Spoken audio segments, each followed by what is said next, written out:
서둘러 살 필요 없습니다. 들어왔죠? 차렷. 경례. 맞습니다. 예. 일주일 잘 보내셨습니까? 네.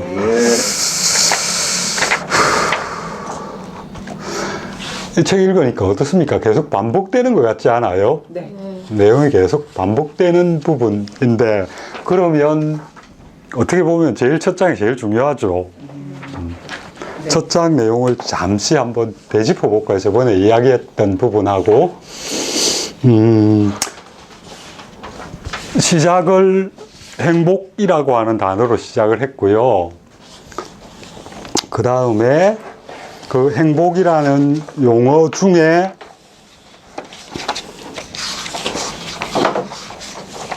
뭐였나요? 저도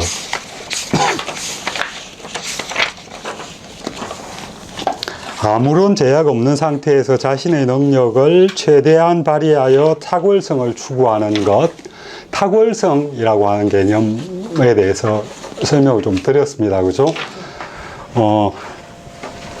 어떤 사람 내지는 어떤 물건이 갖고 있는 기능 또는 능력 또는 그 물건 또는 사람의 목표 뭐 이런 것들이 탁월성입니다. 그죠? 그러면 어떤 사람이 또는 어떤 물건이 탁월성을 갖고 있다라고 하는 것은 그 물건 또는 사람이 다른 물건, 다른 사람과는 구별되는 어떤 걸 갖고 있다는 이야기죠. 내가 목수라면 나는 조각하는데 능력을 갖고 있기 때문에 목수라는 명칭을 받게 되겠고요. 그죠? 그 목수라는 부분은 다른 사람이 갖고 있지 못한 부분이죠. 그러니까 이 탁월성이라고 번역되는 용어 안에는 그 존재가 갖고 있는 그 존재만의 능력 뭐 이런 게 안에 포함되어 있습니다. 그죠? 그게 그 존재를 규정하는 가장 중요한 개념이 되는 거죠. 서양 사람들이 생각하는 어떤 개체라고 하는 거는 그 개체 내에 그 개체가 개체로서 설 수 있는 또는 자리매김할 수 있는 다른 것과 구별되는 어떤 능력, 어떤 성질 뭐 이런 것들을 갖고 있다는 이야기예요. 기본적으로 그 존재 안에 있으니까, 그죠? 이 존재가 뭐 세상에서 자리매김할 때 가장 필요한 게 뭐겠어요? 그 능력을 그냥 자기가 갖고 있는 능력을 최대한 발휘하면 되기만 하는 거죠. 그러니까 그 존재를 중심, 그 대상이 되든 어떤 그 물건이든 사람을 중심으로 사유를 한다는 겁니다. 그죠? 그런 부분. 그리고 서양의 측면에서 보면 그런 어떤 탁월성을 갖고 있는 사람이 가지는 특성 중에 하나가 자율적인 자기결정권을 갖는다는 것, 자율성이라고 하는 측면을 이야기를 했고요. 그 다음에 그 자기만의 특성과 연결시켜서 보면 자기뿐만 아니라 다른 사람을 파악할 때도 또는 다른 대상을 파악할 때도 그들이 갖고 있는 독특한 어떤 그것들만의 것에 대해서 관심을 갖게 되겠죠. 그게 다른 말로 표현하면 어떤 개체가 갖고 있는 본질이라고 하는 측면과 연결되죠. 그죠? 서양 쪽의 그 관계에서 보면, 그래서 첫 장에서 지금 이야기하고 있는 게 대부분 이제 그런 것들이에요. 세상을 바라보는 기본적인 시각들, 개체로서의 존재, 그리고 그 개체는 자율성을 갖고 있고, 또 그 자신이 갖고 있는 그 자체만의 독특성을 갖고 있다. 그리고 그 독특성 자체가 그 사물 또는 사람의 본질이 된다. 그죠? 그런 측면이 한 축이고요. 이제 반대로 동양에 오면 이런 모든 것들이 개체로서 쓰여 있는 게 아니라 관계 안에서 자기를 정립하죠. 그죠? 그 부분에서 이제 동양과 서양의 큰 차이가 되고요. 그게 어떻게 보면 본질적인 차이입니다. 그렇게 설명을 해놓고 2장을 들어가면 어떻게 되느냐 하면 이러한 동양과 서양의 시각 차이가 자기를 규정할 때 자기를 규정할 때 어떻게 차이가 나느냐 하는 부분을 2장에서는 이야기를 하고 있습니다. 지금 2장부터는 이 책을 쓴 사람이 심리학자입니다. 그죠? 그리고 기본적으로 이 사람들이 취하고 있는 심리학의 그 방향성이 실험 심리학입니다. 그래서 논의들이 진행된 과정을 보면 짤막하게 자기 주장을 하고 그것을 입증하는 실험들을 쭉쭉쭉 보여주죠. 실험들 쭉쭉 읽는 것 자체는 뭐 읽어내려가면 크게 이해 못할 부분들이 없고요. 그 실험들의 목적 자체가 이 사람들이 하는 어떤 주장을 입증해주는 그런 역할을 해주고 있죠. 자, 봅시다. 첫 제목이 뭡니까? 동양과 서양의 서로 다른 자기 개념이라고 하는 걸 쓰고 있습니다. 자기 개념.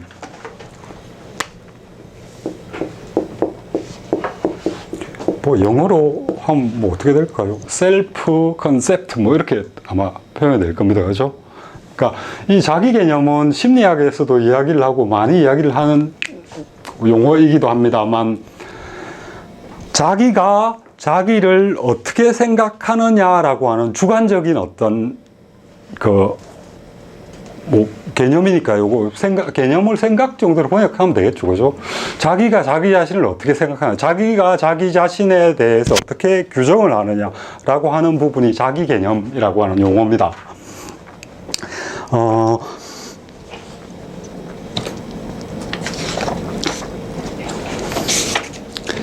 자기 개념의 이 장에서도 중심을 이루는 용어들은 여기 보면 독립성, 상호의존성이라고 하는 용어를 사용해서 자기 개념을 어떻게 규정을 하고 있는지를 보여주고 있는데, 앞부분하고 연결되는 거죠. 독립성, 뭐 상호의존성이라고 하는 거.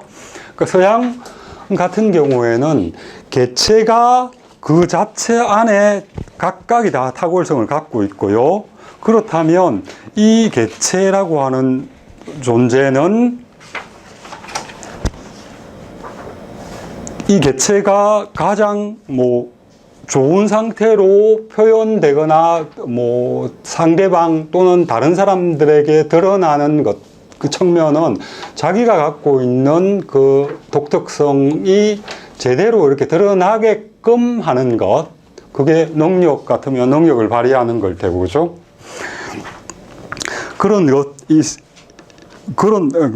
측면들이니까 자기를 규정할 때 자기가 잘하는 것을 위주로 자기를 구성할 수밖에 없습니다.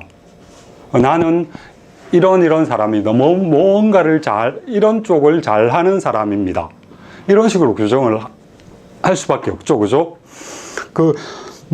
기본적으로 일장의 어떤 시각들 자체가 뭐 독립성 또는 개별적인 어떤 존재, 이런 것들이 자기 규정에도 그대로 포함되어 있는 것으로 보시면 될 것 같습니다. 이 구절에서 뭐 읽을 만한 구절들을 좀 이렇게 제가 체크를 해보는데, 이런 부분들은 한번 볼 만한 것 같아요. 54페이지 어느 동양 친구의 말처럼 하는 요 단락. 어느 동양 친구의 말처럼 슈퍼마켓에서 40개가 넘는 시리얼을 놓고 선택하는 나라는 미국밖에 없을 것이다. 동양적 사고에서 바라본 개인은 항상 어떤 구체적인 맥락 속에 있는 존재이다. 구체적인 어떤 사람과 구체적인 어떤 관계를 맺고 있는 존재인 것이다. 따라서 사회적 상황에서 인간을 분리시켜 그의 행위와 속성을 추상적으로 생각하는 것은 동양의 사고방식에서는 매우 낯선 일일 수밖에 없다. 40개를 놓고 선택한 게 어떤 의미일까요? 이 책에서는 그 맥락을 명확하게 이렇게 서술하고 있지는 않습니다. 40개, 그러니까 똑같은 기능은 아니겠지만, 어쨌든, 시리얼이라고 하는 거는 음식 종류 중에 같은 범주 안에 들어가는 거잖아요. 원하는 사람들의 취향이 다르다? 음, 다양하다? 취향이 다양하다. 아까 했던 이야기와 연결시키면, 그 자기의 독특성과 연결시키면, 자기가 자율성도 여기에 포함되어 있겠죠, 그죠? 그 놓고 자기가 원하는 것, 자기가 바라는 것, 그런 것에 있어서, 다른 어떤 것들과 연결시키지 않은 상황에서 선택할 수 있는, 선택을 할 수 있는 주체로서의 힘이 동양보다는 훨씬 강하다는 이야기겠죠. 네. 그죠? 근데 지금 어떻게 보면 우리도 비슷하지 않아요? 이런 측면에서는. 어떤 면에서요? 그러니까 우리도 많은 부분에서 지금 살고 있는 사람들은 서양화되어 있는 그런 사고의 틀을 갖고 있거든요. 그러니까 선택이나 자율성이나 이런 측면들은 이전에 전통사회에 살고 있던 사람들, 이런 사람들과는 좀 많이 다른 것 같아요. 그래서 여기서 이야기하는 자율성 이런 거는 뭐 지금은 동양이나 서양이나 크게 그렇게 나뉘어지는 그건 아닌 것 같고, 그러니까 성향 자체가 이런 성향이 훨씬 강한 사람이 있고 조금 뭐 약한 사람이 있고 이 정도의 그 관점에서 바라보면 어떨까 하는 생각이 듭니다. 그런데 애들 키워보면서 느낀 게요. 예. 그러니까 여전히 이런 다양한 선택지가 있을 때 자기가 보고 판단할 수 있는 아이들이 있는 반면에 선택지가 많으면 결정장애 겪는 애들이 많아요. 많으니까 자기는 뭘 골라야 될지 모르겠다. 자기가 주체적으로 독립적으로 자율적으로 판단해서 뭔가를 비교해서 고르겠다 이런 생각들을 잘 못해요. 그런 경우는 어떻습니까? 그럼 그 아이들 같은 경우에 선택하는 게 엄마한테 아빠한테 골라줘요. 물어보는 겁니까? 상호 의존성? 예, 맞죠. 뭐 그런 부분들, 그런가요? 저희는 그런 거 별로 이렇게, 이것도 이제 경험들이구나. 아드님들이라는 예. 거예요? 그러니까, 제 같은 경우에도 성향이 좀 그렇기도 하고요. 그러니까 뭐 선택하고 할 때 다른 사람의 신경을 쓴다거나 아니면 뭐 물어보고 이런 걸 별로 안 하는 성향이라서 저도 저희 집 아이들도 좀 그런 것 같아요. 그러니까 그런 문화적인 맥락 속에 살아왔는 거죠. 아니, 뭐 또래 엄마가? 문화가 있어서 아니 그 뭐 초등학교나 중학교 때 보면 튀는 걸 싫어할 경우 그냥 친구가 선택을 하면 나도 저거 같이 이렇게 돼가지고 모난돌이 정 맞는다. 예, 그런 성향들은 좀 있는 거. 근데 이제 크면서 또 희한하게 달라지죠. 애들 중에 사회적 관계가 좋은 애들, 사회가 좋은 애들은 선택장애가 있어요. 결정장애. 관계가 좋은 사람. 애들끼리 동년배 문화에서 인기가 많은 애들. 근데 약간 뭐랄까 개성이 있고 독특하고 이런 친구들은 고를 때 우리 셋째 딸이죠. 고를 때 주저함이 없이 딱 고르요. 그렇구나. 거기는 또 딸들이 많잖아. 많으니까 여러 성향들의 그걸 또 볼 수 있는. 근데 혹시 관계성에서의 배려라는 항목은 이게 약간 그런 있을까요? 경우도 있어요. 굉장히 또 약간 배려를 많이 해. 선택장애를 겪는 애들이 배려를 많이 하는 애들이고 친구들 사이에 인기가 좋아요. 근데 항상 걔들 데리고 어디 가서 뭔가 고를 때 못 고르더라고. 배려는 애들. 그럼 걔들은 어떻습니까? 아이스크림 같은 거 있으면 자기가 좋아하는 맛이 있긴 있을 거 아니에요.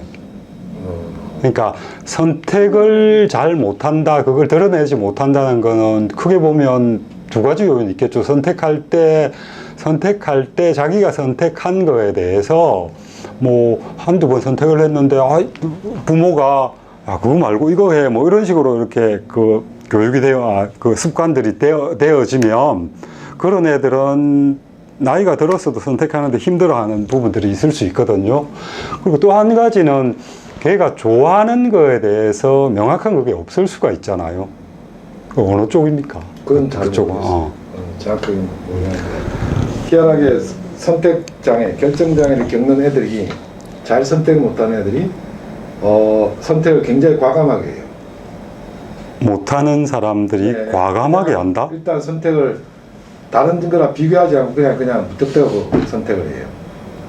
식당 뭐 어디 고를 때도 다른 정보를 별로 찾아보지 않고 일단 선택을 해버립니다. 그건 왜 그런 것 같습니까? 저는 그러니까 비교하고 검토 이런 것 자체를 별로 잘 안 하게 되는 거죠. 그럼 선택이 아닌 거죠. 그러니까 아무나 줍는 거죠. 남들이 볼 때 선택인데 실제로 선택이 아닌 거죠. 그냥 늘상 해왔던 것 또는 눈에 보이는 것, 가장 먼저 눈에 띄는 것. 그러면 그거는 자기가 이렇게 확립되어 있는 건 아니란 이야기잖아요. 예, 예. 그렇죠? 자기가 확립되어지는 게 좀 늦을 수는 있죠. 늦을 수는 있는 것 같은데 그게 그런 문화가 그러니까 우리 사회에는 그게 지금도 여전히 상존해 있다는 거죠. 건조에 깔려 있는 부분은 이런 부분이 있는 것 같아요. 여기 지금 상호 의존적이다라고 하는데 우리가 뭐 사람들하고 이야기할 때도 그렇고 다른 사람에 대해서 신경을 많이 쓰는 그런 측면들은 역시 서양보다는 강하잖아요. 그렇죠?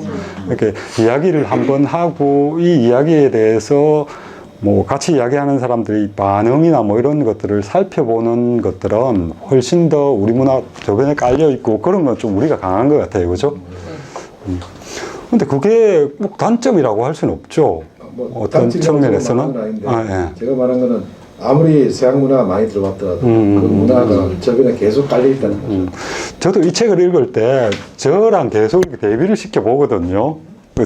제 같은 경우에는 그 많은 부분이 독립적인 부분이 굉장히 강한 것 같아요. 그래서 읽으면서 야, 내가 뭐 특별히 그런 교육을 많이 받은 것 같지는 않은데 우리 집이 뭐 그런 것도 아니고 소형적이에요? 그런 게 별로 없어요. 근데 뭐 원인을 이렇게 좀 찾아보고 나름대로 해봤는데 학교 다닐 때 아마 분석하고 이런 것들에 굉장히 재미를 많이 느꼈던 것 같아요. 그러니까 뭐 철학을 공부하면서도 영리 철학 쪽에 관심이 굉장히 많이 갔었고요. 그쪽은 거의 대부분 그 앞에 붙어 있는 게 분석 철학 뭐 이렇게 시작을 하잖아요. 그죠? 그래서 이 성향들이 그 시기에 좀 기본적인 뭔가가 좀 있었겠지만 그 시기에 좀 더 만들어진 게 아닌가 하는 생각이 들고요. 이 책에도 계속 이야기를 하지만 이런 성향들은 기본적으로 문화적인 성향, 문화적인 어떤 요인들에 의해서 만들어지는 그런 것들이 굉장히 강하다고 이야기를 하거든요. 그러니까 뭐 가족 또는 뭐 어떤 또래 집단이나 뭐 이런 쪽에서 특히 이제 가족 같은 경우에는 성장 시기에 그런 것들이 형성되는데 굉장히 큰 영향을 미치니까 그죠? 그런 부분들. 그래서 아이들 크고 할 때 뭐 이런 거에 대해서 생각을 좀 이제 다 지나갔는데 조금 생각을 더 했더라면 양쪽을 좀 더 균형 있게. 네, 그죠? 양쪽을 좀 더 균형 있게 이렇게 뭐 코치를 해주는 건 아니지만 어쨌든 보여주는 거나 그 애들이 뭐 결정을 하고 어떤 선택을 하고 이야기를 하고 이럴 때 조금씩 이렇게 드러내주면 기본적으로 뭐 이런 것들은 교육이나 이런 것에서 뭐 형성되는데 결정적인 그걸 해줄 수 있으니까 그런 생각이 좀 들어요. 책 보면서 이제 아쉬웠던 게 좀 일찍 봤더라면 아이들 키울 때 아이들이 보이는 여러 가지 행동의 원인을 예. 심리 상태를 알 수 있을 것 같아요. 어떡하죠? 지났나요, 지금은? 지금은 많이 지났죠. 어떡하죠? 다. 그래서 살았다면 아이들에게 좀 더 이해하면서 지도해 줄 수 있지 않았을까. 나는 낳으면 그래야지. 나오면 하시고 한쪽에 여기는 결정을 못 한다고 했을 때 그거에 대해서 굉장히 불만이 많았거든요. 인사는 원래 독립적으로 예, 그렇죠. 자기 성향. 장애를 별로 겪은 적이 없는데 잘 선택을 못한 애들이 왜 그럴까 했을 때 지금은 이해가 돼요. 동료들이랑 그냥 그렇게 어울리면서 다른 동료들한테 맞추면서 살아온 인기 많은 애다 보니까 그랬다는 거. 근데 그것이 버릇이 됐다는 건데 그래서 조금 더 이해해주고 더 나은 방향으로 발전할 수 있게 조금 더 이끌 수 있지 않았을까. 손녀, 손자 키울 때 하십시오. 이 책을 보면서 가장 제가 이제 고마운 게 뭐냐면 제 사고 구조에 대해서 많이 알게 된다. 예, 저도 그렇습니다. 이렇게 큰 축이니까 우리는 그 축 사이에 분명히 있거든요. 어느 쪽의 그 성향들이 어떤 경우에는 이쪽 성향이 좀 강한 것 같고 어떤 경우 여기도 경우마다 제가 저한테 대입을 해보니까 조금씩 틀려요. 어떤 경우에 이쪽에 가 있고 어떤 경우에 이쪽에 가 있고 예. 그런 부분들을 보면서 여기 실험 사례들도 찬찬히 읽어보면 재미가 있는 것 같아요, 그죠? 그런 부분. 그럴 때 그러니까 나에 대해서 내가 왜 이런 식의 사고 구조를 갖고 있었는지 심리 상태가 이렇게 되는지를 이해하면서 내가 옳은 게 아니었구나, 내가 옳다라고 생각하면 안 되는 거였구나, 서로 달랐구나. 그러니까 좀 더 상대주의에 대해서 조금 더 주목하게 되었고 남들에 대해서 훨씬 더 좀 더 관용적이게 될 수 있었다는 거였죠. 미리 알았다면 더 그럴 수 있지 않았을까 생각이 들어요. 그 충분히 이해가 됩니다. 전 그게 뭐 마음속에 읽으면서 쏙쏙 이렇게 들어왔던 내용들이니까 계속 반복이 되면서도 약간씩 이렇게 관점을 바꾸어서 이야기를 하거든요. 그러니까 여기 지금 2장 같은 경우에 그죠? 자기 자신과 이렇게 연결을 시키고 3장에 넘어가면 대상들로 이렇게 들어가는 형태로 이렇게 같은 이야기라도 그렇게 진행을 하고 있었어요. 조금 더 이야기해도 됩니까? 예, 예. 그러니까 워낙 이제 일종의 해안에 많이 졌다 보니까 그러는데 저번 시간에도 뭐 양손에 칼을 들고 어떤 때는 이 칼 쓰고 어떤 때는 저런 칼 쓰고 뭐 그런 말씀 나왔듯이 예전에 저 동료들과 같이 친구들과 같이 이야기하고 볼 때 이 친구들이 이런 행동을 볼 때 나는 서양적인 기준을 적용해서 비판하기도 하고 예. 또 다른 데서 동양적인 기준을 적용하기도 하고 근데 그것이 서로 혼재되어 있다 보니까 결국은 나한테 유리하죠. 내가 그냥 선택하는 쪽으로 사람들 비판하고 다 대단하지 않나 생각이 드는 거예요. 이걸 좀 더 알았더라면. 그래서 비판이 아니라 그죠? 예, 예. 더 이해하고 포용할 수 있지 않았을까. 그럴 것 같습니다. 그런 면에서 이게 교육 과정에서 우리의 의식 구조가 어떤 건지에 대해서 교육자들이 조금 더 알고서 접근하면 좋겠다는 생각이 들더라고요. 맞습니다. 그냥 제 책 보면서 느껴지는 것들이 저는 그 교육이라고 하는 측면에서 가장 중요한 게 부모라고 생각하거든요. 정말로 뭐 교육자도 필요하겠지만 그런 부분이 공유가 좀 되는 그런 뭐 이런 거를 따로 이렇게 알려주거나 이런 곳이 별로 없잖아요. 그렇습니다. 읽으면서 저도 생각을 진짜 많이 하게 되는 그런 측면들이 있었습니다. 그 다음 구절은 제가 마음에 들던 구절이 그 밑에 구절도 한번 읽어볼 만한 것 같아요. 그 인류학자인 에드워드 홀은 이러한 차이를 저맥락 사회와 고맥락 사회의 구분을 통해서 설명하였다. 저맥락 사회인 서양에서는 사람을 맥락에 따라서 떼어서 이야기하는 것이 가능하므로 개인은 맥락에 속박되지 않는 독립적이고 자유로운 행위자로서 이 집단에서 저 집단으로 이 상황에서 저 상황으로 자유롭게 옮겨 다닐 수 있었다. 그러니까 자기 자체가 어떻게 보면 완성이라고 하긴 그렇지만은 다른 어떤 것의 뭐 도움이 없어도 이렇게 설 수 있는 사람, 그런 자세입니다. 그러니까 자기가 갖고 있는 걸 가지고 다른 쪽과 가서 자기의 그것과 다른 것을 주체적으로 결합을 시킬 수가 있죠. 그렇죠? 그래서 그런 측면들이 굉장히 강한데 이런 부분도 이제 우리도 이런 부분이 어느 정도는 그죠? 직장 다니는 사람들 요즘 뭐 평생 한 곳에 다니려고 안 하잖아요. 많이 옮겨 다니기도 하고 그게 뭐 꼭 이런 요인들 때문이 아닌 건 아니지만은 어쨌든 이런 측면들도 뭐 조금은 우리 안에도 그대로 뭐 연결이 되고 있는 것 같아요.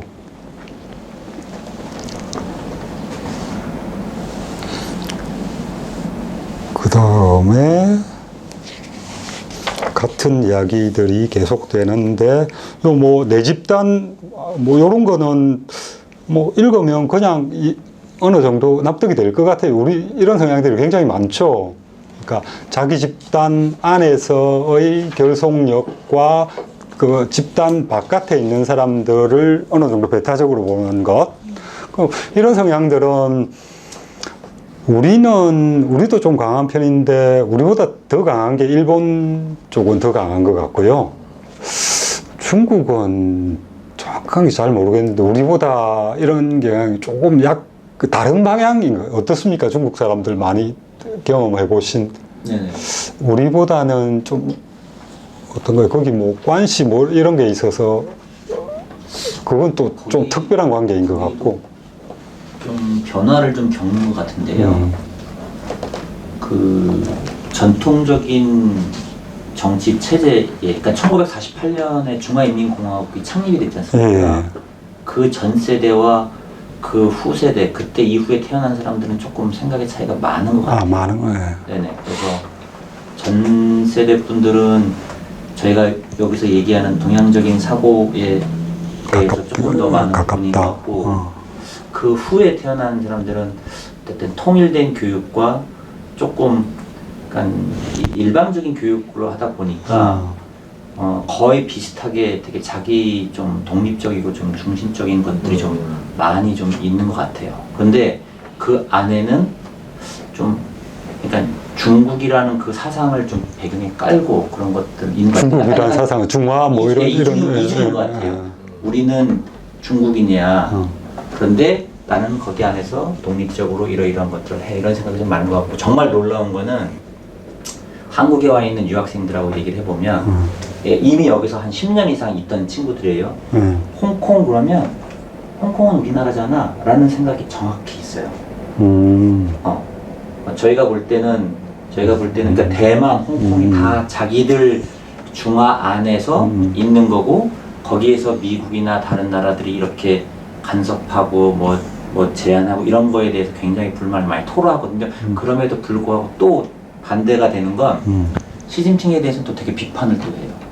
자기가 황제인 줄 안다고.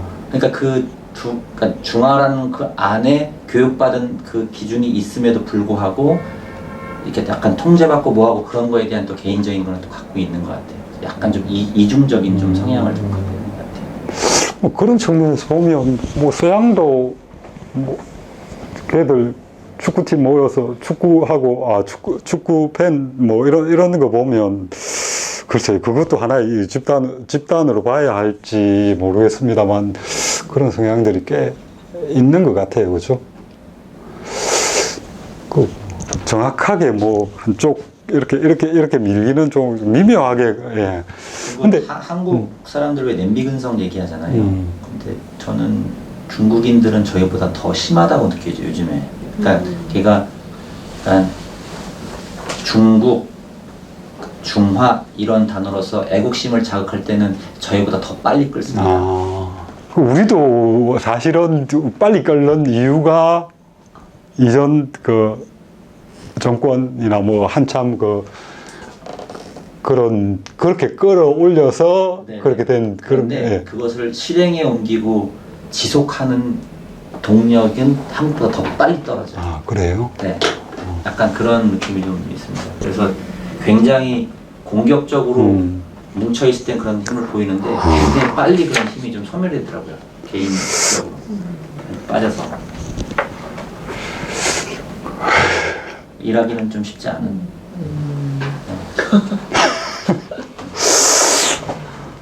묘하네, 그건 또.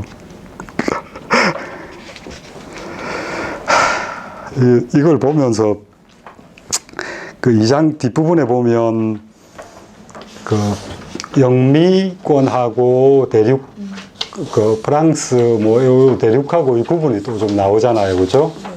그 이제 서양을 분석적이라고 이렇게 이야기를 하는데 뭐 분석이라고 하는 건 잘게 쪼개다 보면 그걸 다시 합쳐놨을 때도 분석된 걸 이렇게 연결시키면 큰 틀이 이렇게 잘 드러나지 않거든요. 분석되어 있는 것만 잘 보이지. 그래서 보통 이제 어떤 뭐 사상이나 이론을 이야기할 때 영미 쪽은 큰 이론이 없습니다. 보면 세계 전체를 설명하는 이런 이론들은 거의 드물죠. 뭐 전통적으로 철학의 그 측면에서 보면 큰 이론을 이야기한 사람들은 대부분 프랑스나 독일 뭐 이쪽 계열에서 다 나옵니다.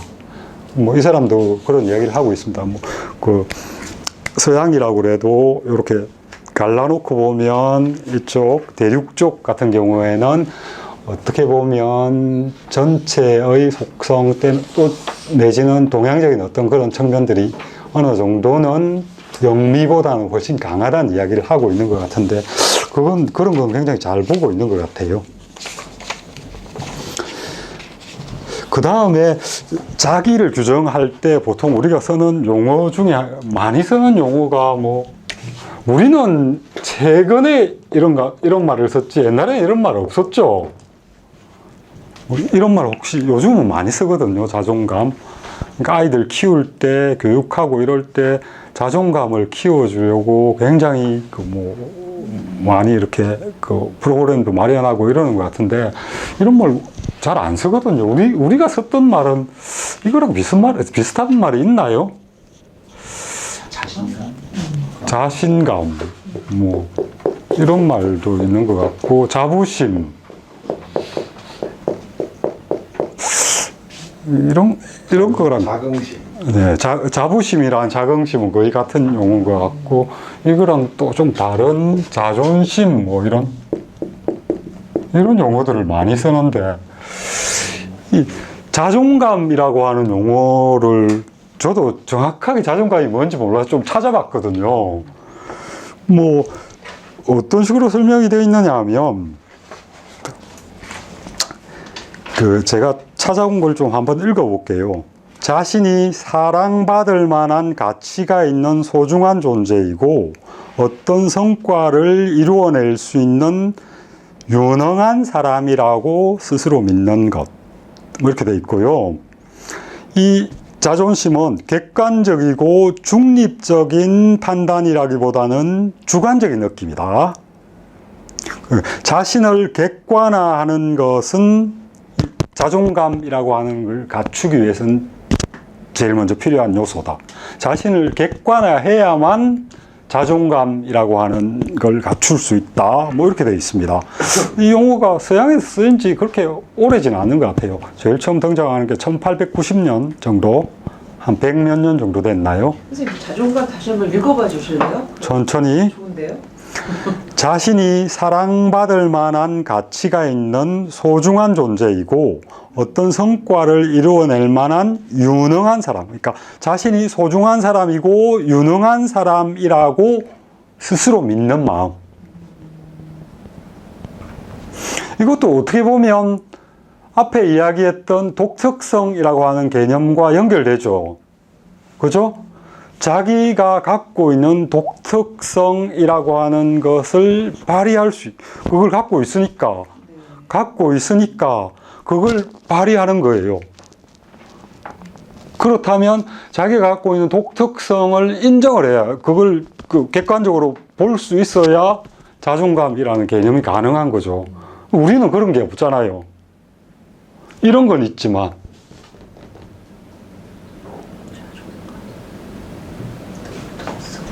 그러니까 우리는 전통적인 사회에 의하면 어떤 그러니까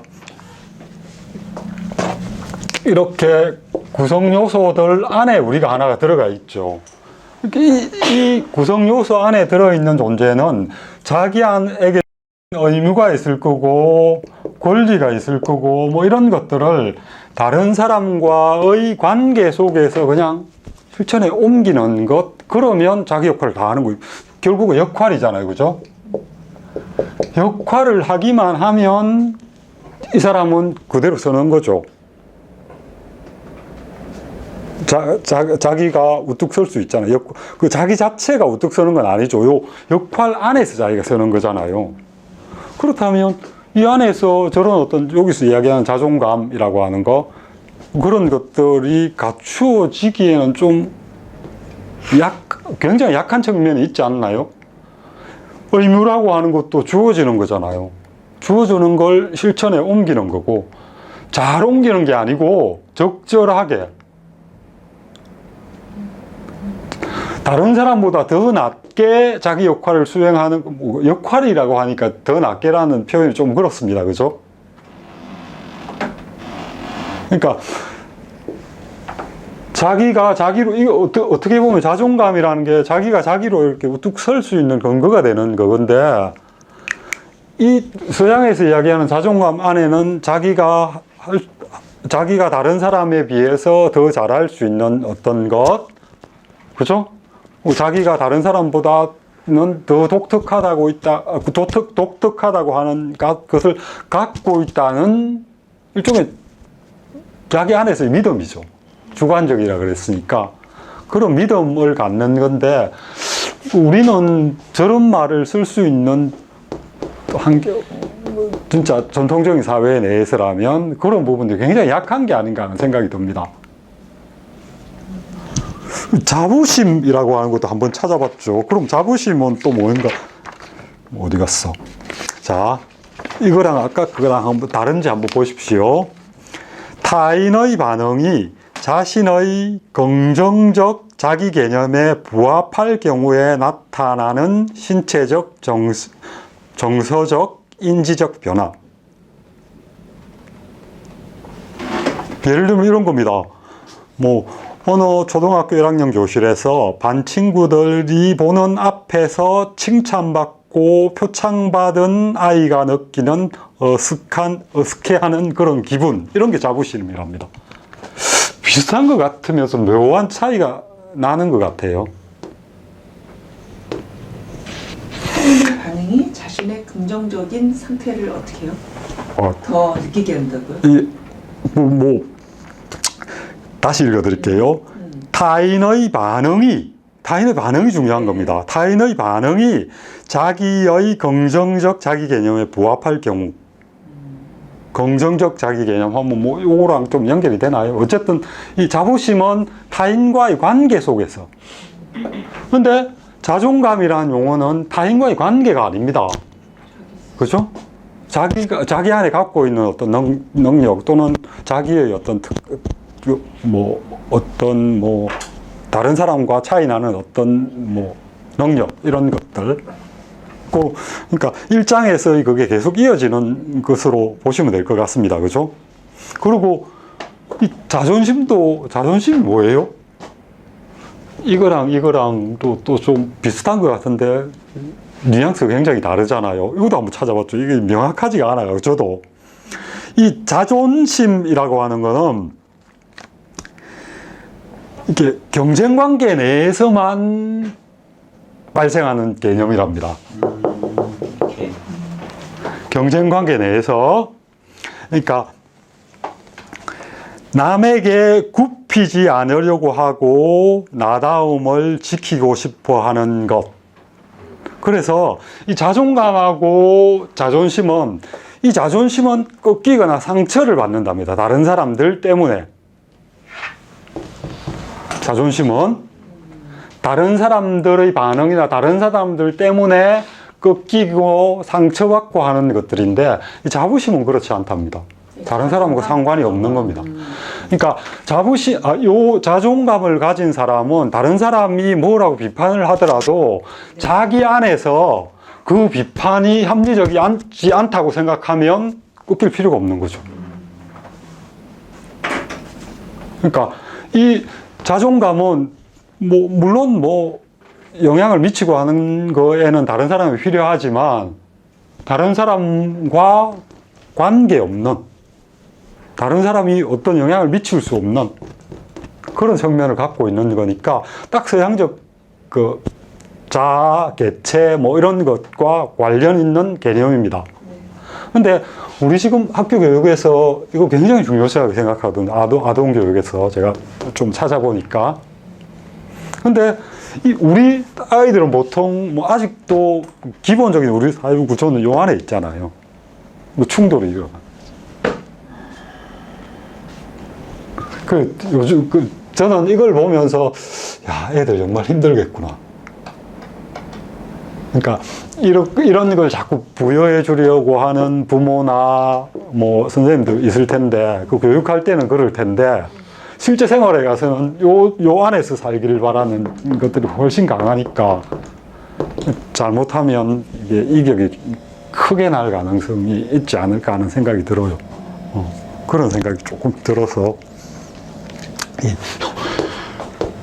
이거 뭐 잘 많이 사용하는 용어인데 조금씩 그 명확하게 뭔지는 대충은 아는데, 그렇죠? 그런 거 한번 요즘은 뭐 사전들 그 온라인에 많이 올라와 있잖아요. 한번 이렇게 찾아보시는 것도 괜찮을 거라는 생각이 들더라고요.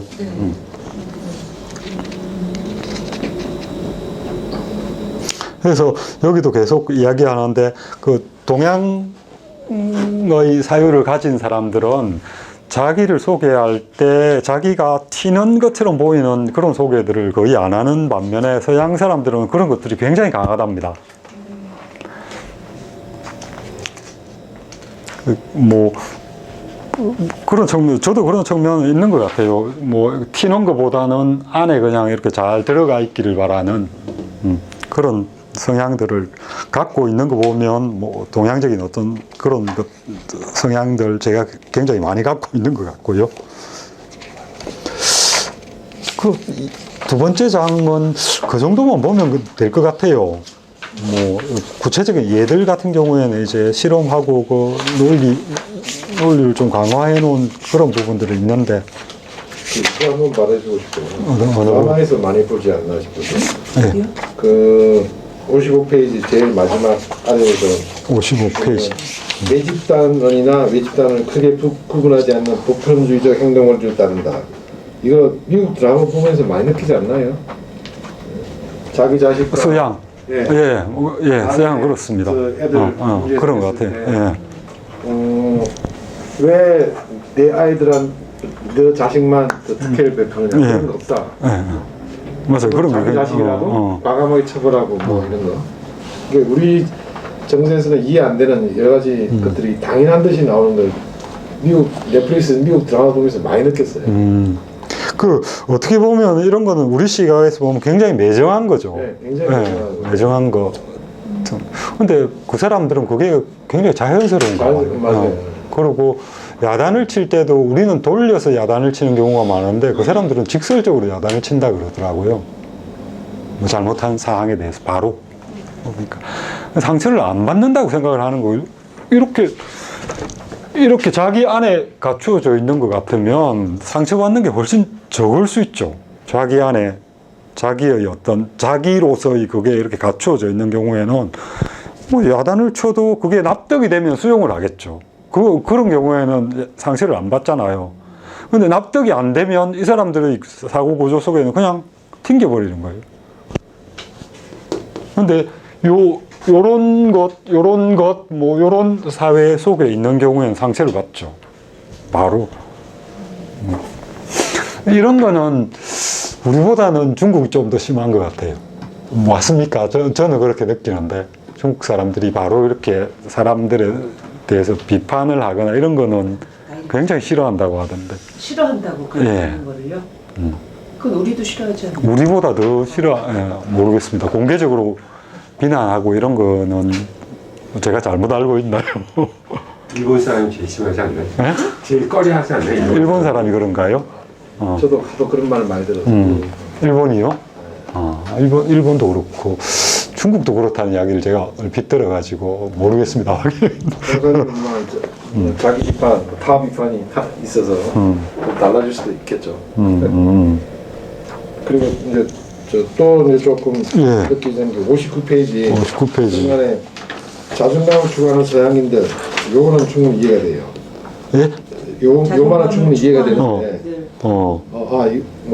다른 것도 이해 안 되는 건 아니지만, 자기 비판을 통해서 자기 향상을 추구하는 동양인들. 이게 그러니까 제가 동양이라는 걸 느끼는 거예요. 내가 이렇게 살아왔었구나. 여기 지금 용례 보면 일본에서 실험한 그걸 들고 있잖아요. 그죠? 근데 어떤 면에서 그게 항상 이렇게 살아왔던 것 같아요. 근데 이게 과거에는 저 자신을 발전시키는 어떤 운동이라는 생각도 했는데 어떤 때는 참 삶을 좀 피폐하게 하고 힘들게 만드는 요소는 그런 것들도 있었던 것 같아요. 그래서 편안하게 쉬고 만족하고 이런 게 별로 없습니다. 항상 부족한 게 뭔가를 돌아보게 되고 이게 좋은 건지 안 좋은 건지 모르겠지만 이게 내 머릿속에 이게 항상 깔려있더라고요. 이게 강한 사람들 같은 경우에는 그런 생각을 할 수도 있을 것 같습니다. 이게 굉장히 강하면 힘들죠. 그렇지 않아요? 굉장히 힘들죠. 그쵸.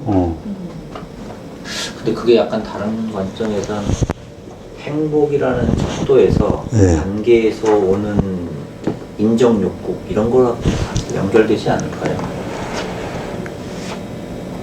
그게 채워지면 행복해진다? 그런 겁니까? 그러니까 자기 비판을 통해서 뭔가 자기 향상을 추구하는 게 예. 나는 그냥 이만하면 됐고 여기에서 나는 만족해. 그러니까 자존감이 조금 더 가까운 서양적인 사고라고 하면 이런 것들이 좀 적을 텐데 예. 우리는 이 안에서 끊임없이 뭐 발전해야 되고 거기에서 내 역할을 해야 되고 그러니까 스스로에 대한 이것들을 계속 주는 거는 결국 행복이라는 것이 내 스스로 안에 있는 것이 아니라 자기 만족인 게 아니라 관계 속에서 내가 인정을 받아야 된다는 그런 부분이 되게 좀 강하기 때문에 끊임없이 그 안에서 인정을 받기 위한 인정 욕구가 계속 좀 발동되는 건 아닌가. 그런 측면도 있는 것 같습니다. 확실히. 그러니까 관계 안에 들어가 있으면 그죠? 네. 그렇기 때문에 다른 사람의 평가나 다른 사람이 나에 대해서 얘기하는 평판이 되게 중요하죠. 예. 뭐 우리 보통 뭐 다른 나라에 비해서 좀 안 좋은 거지만 자살률이 굉장히 높다고 하는 것도 그런 것과 연관되어 있는 게 아닌가 얼핏 그런 생각이 들더라고요. 그러니까 자기가 이 관계 내에서 무언가 어떤 일이 생겨서 그 관계가 자기 원하지 않은 상황에서 지속되지 못할 상황이 되면 우리는 못 버티는 것 같아요. 관계가 끊어져 버리면. 뭐, 자기만으로 자기 잘난 맛에 이렇게 살면 뭐, 그런 건 없을 거 아니에요. 그죠? 그죠? 자기가 뭐, 이게 지 잘난 맛 아닙니까, 사실은. 어떻게 보면. 그죠? 자기가 잘났다라고 하는 그런 생각을 갖는 생각 속에서는 그 뭐 관계가 비틀어지면 이 잘난 내가 뭐 어디 가면 다른 관계를 못 맺겠어 이렇게 될 텐데 그 안에서는 아니죠. 그렇죠. 그 안에서는 관계가 끊어져 버리면 그리고 자기가 회복하지 못할 상황이라고 생각하면 자기가 설 자리가 없는 거예요. 직장을 옮기는 것 같은 경우에도 뭐 능력이 있어서 옮기는 사람들도 많지만은 서양 사람들 같은 경우에 훨씬 그런 생각이라면 직장 옮기는 게 훨씬 더 자연스럽지 않겠습니까? 그 여기도 지금 이야기하고 있는 것처럼 바로 이것 때문에 우리 신상현님도 말했듯이 인정받고자 욕구로 연결되고 관계 속에서 인정받으려고 노력하다가 그게 안 되면 너무 좌절하고 그렇죠. 이게 결국 우리를 불행하게 만드는 원인이 되지 않습니까? 자기 색깔을 잘 드러내지도 못하고 어디 보면 같이 어울려서 이렇게 우리 사회가 자살률이 가장 높은 사회가 되는 이유가 이것들이 좀 제대로 해소가 안 되고 계속 깔려 있으면서 다른 문화가 또 섞이고 돼가지고 좀 제대로 발전이 안 된 모습 때문에 그러지 않을까. 그런 측면이 있습니다. 있는 것 같아요. 그냥 보면서는 여러 가지 것들 좀 생각을 하게 하는 것들이 찬찬히 이렇게 뭐 여기는 그냥 이렇게 두 축을 이렇게 만들어 놨는데 그 두 축 안에 들어가 가지고 생각을 좀 해보면 우리가 일상에서 하는 일들 이런 것들도 뭐 조금씩은 요 두 틀 안에서 이렇게 이해가 되는 측면들이 있는 것 같아요. 이해가 되기도 하고 어떤 경우에는 좀 뭐 모자란 부분도 있는 것 같고 또 지나친 부분도 있는 것 같고 그런 생각들이 들었습니다. 63페이지 보면요. 예. 이 어머니들이 사물 노래할 때 사물에 추출 맞추고 우리는 추출을 가르친다. 감정은 특별히 신경 쓴다 이럴 때 이건 딱 우리가 그랬던 것 같아요. A패치. 맞아. 벽에 나오는 패치하고. 이런 것도 있고, 그러네. 그죠. 이런 건 참 예를 잘 뽑은 것 같아요. 굉장히 잘 뽑은 것 같고, 뭐, 미국 애들이 이런 거 알겠어요. 옆에서 조언해 준 사람들이 굉장히 잘 조언을 해준 것 같은 생각이 듭니다. 정확하게 이렇게 문화를 이야기해 줬습니다. 이런 책들이 자꾸 나오고 하면 서양 사람들도 그죠? 그 논리만을 세워가지고 이야기하는 이런 측면들이 좀 너무 지나치다는 걸 생각을 하겠죠. 근데 오늘 수업을 하면서 복잡한 좀 생각이 좀 어떤 드는 측면? 게 결국 이게 서양과 동양의 사고에 대해서 다른 것 같은 공부하고 있는데 자꾸 저는 계속 반복적으로 그러면 그렇게 생각하고 그렇게 살면 행복한가? 이렇게 그 안에서 관계를 잘 되면은 그게 결국은 행복한가? 계속 그런 퀘스천이 좀 들어오거든요. 그래서 그러니까 그러면은 평균적으로 동양 사람, 서양 사람들은 자존감이나 저런 성향이 있기 때문에 행복하고 동양 사람들은 저 안에 관계 속에서의 그런 것들이 좀 많이 힘들기 때문에 좀 덜 행복한가. 요즘에 그 MZ세대에 대한 얘기들 계속 많이 하는데 그 약간 양면성이 좀 있다고 하지 않습니까? 이게 자기 행복 때문에 자기의 중심적인 그런 의사결정과 행동 그리고 인스턴트적인 그런 것들 많이 하지만 또 자기들이 모이는 커뮤니티 안에서의 또 관계에 대해서는 또 신경을 좀 많이 쓴단 말이죠. 근데 저희는 전형적으로 조직 안에서의 관계, 가족과의 관계, 또 가족의 범위가 아내와 가정, 요 가족이 아니라 부모와 그렇죠. 또 처갓집에 여기까지를 하는 거니까 사실 그런 것들을 관리하고 유지하고 좋은 평가를 받는데 사실은 대부분의 시간을 써온 거란 말이죠. 그리고 굉장히 어렵고요, 또. 예. 예, 더군다나 저는 또 장손이라는 그런 또 무게감 때문에 뭔가 기대되어지는 행위를 해야만 됐어요. 뭐 제사도 지내야 되고 때 되면 뭐 또 챙겨야 되고 근데 그렇게 열심히 잘 해오고 있는데 지금은 행복한가 생각을 해보면 칭찬을 받을지언정 행복하진 않은 것 같아요. 뿌듯함 이런 건 없습니까? 바로 그러니까 동감해요. 네. 근데 그 역할을 잘 했을 때 뿌듯함 이런 건 없는 겁니까? 그러니까 뿌듯함이나 그런 것들은 과정 속에는 있는 거는 맞아요. 그리고 저런 것들을 인정받기 위한 욕구도 있었던 게 사실이었던 것 같고 그런데 이제 와서 이제 뭐 거의 이제 인생의 제2의 인생을 살고 또 새로운 뭐 인생 2막을 만들고 이런 상황에서는 돌아보게 되지 않습니까? 아까 우리 경미로사님이 자신을 돌아본다는 얘기를 했는데 이게 너무 딱 공감이 되는 거예요. 그러니까 결국은 생각하는 대로 행동을 하고 행동을 하면서 결국은 나한테 돌아오는 것이 무엇인가 그러면서 계속 나는 행복한 거로 계속 좀 비결이 되더라고요. 좀 약간 배변인데 아니요. 왜 생각의 지도를 하면서 나는 행복한가를 자꾸 돌아가는지 모르겠어요. 여기도 행복, 그렇죠. 어떤 면에서 서양 사람들이 행복할 수밖에 없다는 생각이 들어요. 이런 심리 구조. 우리는 끊임없이 남의 감정에 신경 쓰잖아요. 네. 근데 남이 좋은 감정 가질 때는 짧단 말이에요. 그걸 느낄 때는 대부분 네. 부정된 감정을 느끼거든요. 그러니까 자꾸 눈치가 보이고 신경 쓰게 되고 남의 감정을 모를 때는 차라리 마음 편한데 알면 불편해져요. 이럴 때 우리가 그러면 더 불행한 거 아닌가 어떤 면에서 신경 안 쓰고 그냥 서로 살면 더 편할 수도 있는데 편하고 이런 게 행복이라면 그렇겠네요. 마음이 편안한 게 행복의 기본 전제가 되지 않을까? 사회가 이렇게 빨리 바뀔 수 있을까요? 자불안석이 돼가지고 그 보통 우리가 자기를 괴롭히는 여러 자기한테 딸려 있는 많지 않습니까? 그럴 경우에는 이런 것들이 다 끊어져 다 이렇게 잘라 버리면 행복할 것 같잖아요. 그죠? 근데 자기한테 연결되어 있는 것을 다 잘라내 버리고 이렇게 자기만 이렇게 있으면 행복해질까요? 물론 뭐 자기가 좋아하는 연결고리만 남기고 나머지 자르면 뭐 행복해질 수 있을 것 같은데 그건 안 될 것 같아요. 그러니까 그게 사실은 오늘 낮에 미팅을 하면서 약간 유사한 얘기가 나왔는데 지금 제가 이렇게 같이 속해 있는 커뮤니티가 여러 개거든요. 네. 근데 되게 뜻하지 않은 질문을 받았어요. 모든 커뮤니티가 다 중요하냐? 지금 너한테. 근데 생각을 해보면 어떤 커뮤니티건 그 안에서 인정받고 그 안에 내 역할을 내가 스스로 찾아서 하면서 그런 관계들을 만들어 왔던 것 같아요. 때로는 기대감도 있었고 네. 때로는 제가 그 안에서 뭐 기여를 하고 싶은 공동체 의식 같은 것도 좀 있었고 근데 생각을 해보니까 그게 똑같은 무게감으로 다 중요하진 않은 것 같아요. 근데 거기에 되게 많은 시간과 에너지를 썼던 것 같거든요.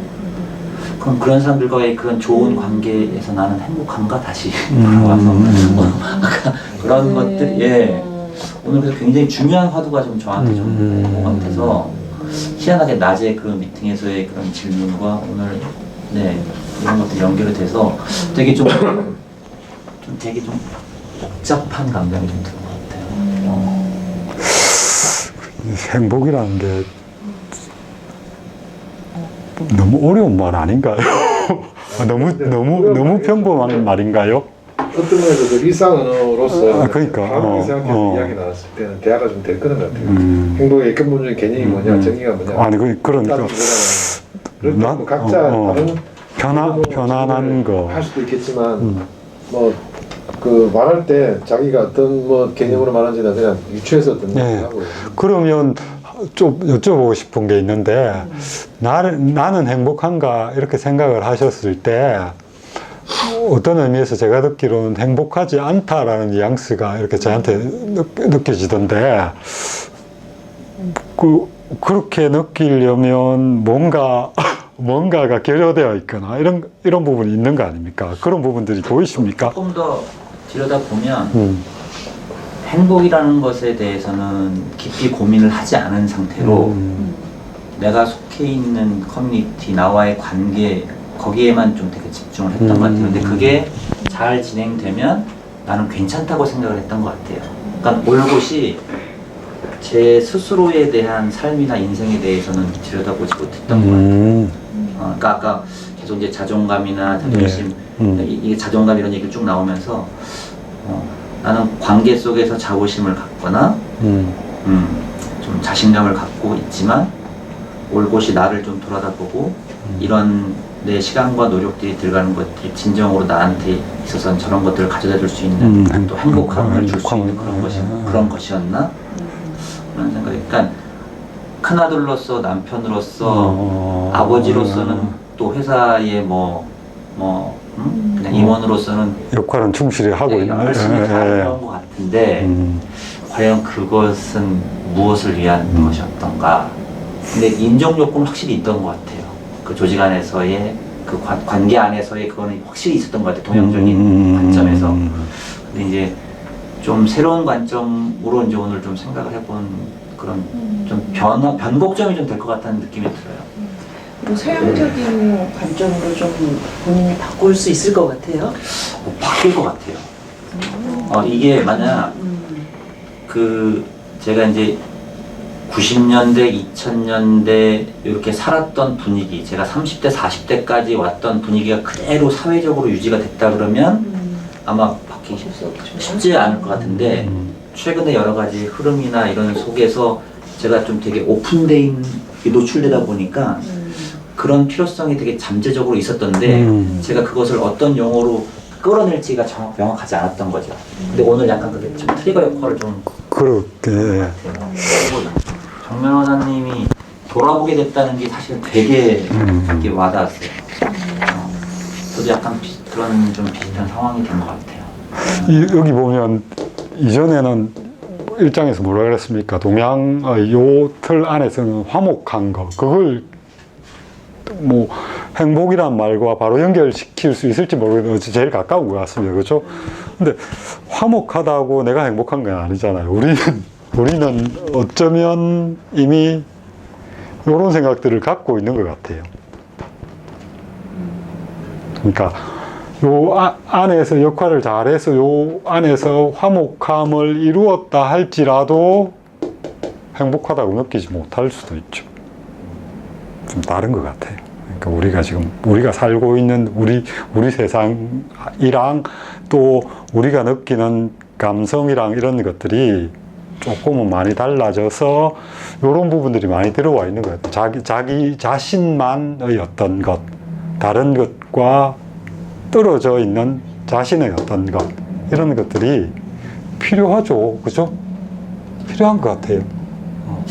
그래서 궁금해지는 거예요. 지금 제가 자연스러운 과정을 지금 딱 밟은 50대 중반이 자연스럽게 이게 오는 누구나 되게 비슷하게 온다고 하면 그 안에서 되게 좀 답을 좀 찾을 수 있을 것 같은데 나누면서 아니 제가 너무 늦었나는 생각도 좀 있고. 그러니까 어떤 면에서 우리 동양 문화는 행복을 추구하는 문화는 아닌 맞아요. 거예요.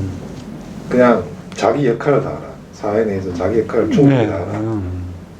조직 전체가 행복한가 그걸 추구하는지는 몰라도 개인의 행복은 별로 관심이 없나. 다른 나를 둘러싼 사람이 행복하면 나도 행복한 거. 사실 저희 중용 시간에도 나에 대한 행복을 얘기하기보다는 각각 그 역할. 그 예. 역할에 대해서만 계속 그렇죠. 얘기해왔던 것 같거든요. 맞아요. 인간을 그렇게 보는 것 같아요. 그러니까 요 전통적인 사회 안에서는 그러니까 어떤 틀이나 같은 요소들과 이렇게 섞여 있는 사이에서의 역할자, 그런 생각이 굉장히 강한 것 같아요. 살아가면서도 내가 과연 저 행복한가? 라는 생각을 해본 적 없고 물어본 적도 없어요. 없어요? 별로. 나는 제대로 살고 있나? 내 역할 다 하고 있나? 맞아요. 그러네요. 회사를 잘 이끌고 예. 가족들 가장으로서 예. 아이들 아버지로서 남편으로서 자식으로서 잘하고 있나? 그렇게 물어봤었죠. 저도 그런 것 같네요. 내 역할을 제대로 못하는 게 워낙 많아가지고. 제대로 예, 역할. 그게 역할이 제대로 되는 사람들 같으면 다른 생각을 할 텐데, 모르겠어요. 제 같은 경우에는 그 역할을 못하는 부분이 굉장히 제 스스로 생각하기에 많거든요. 그러면 그거 채우는데 일단은 집중할 수밖에 없는 거죠. 그런 것 같아요. 그럴 때 자부심을 느낀 것 같아요. 아, 내 역할 다 하고 있다. 자부심. 그건가. 자부심은, 예. 기쁨으로 연결되지는 않는 거예요. 아, 정말 사는 가치가 있다. 사는 게 재밌다. 행복하다. 이런 느낌. 잘해왔다 정도죠. 그런 생각 자체 안 해본 거예요. 자부심이라는 게 뭡니까? 스스로 짊어졌다는 생각, 이런 거 아닙니까? 스스로 난 이걸 감당하고 있어라고 하는 걸 사람들한테 당당하게 보여주고 있는 게 그게 자부심이거든요. 그럼 그런 측면에서 보면 이 문화에 따라서 너무나 심리 구조가 다음 생에는 서양 문화권으로 태어나는 걸로. 서양 사람들 이야기하는 거 유튜브 하는 거 보고 아, 나 정말 행복해요. 너무 좋아요. 뭐 이런 이야기를 많이 나오잖아요. 그런 이야기 많이 하죠. 많이 듣는 거. 드라마 볼 때도 우리 I'm happy 뭐 이런 거 무지하게 많이 나와요. 그 여기 뭐. 읽는 거 중에 고맙습니다 이런 이야기를 한다는 이야기가 나오잖아요. 요즘 집에서 그러거든요. 뭐 쓰레기 버리러 갖다 주면 고맙습니다 이러고 해서 요즘 좀 이상해요. 사모님이 예. 그 녹음 밑에서 뭐 말할 건 아니지만 세양야 보세요. 너무 좋아 이러는데 그냥 좋았어? 이게 서양에는 그런 당연한 것 같아요. 서양 사람들 생각에는 당연한 것 같아요. 그것 때문에 저도 생각을 좀 해봤거든요. 내가 갖고 있는 내 특질을 발휘해 주는 거잖아요. 그럼 고맙다고 해야지.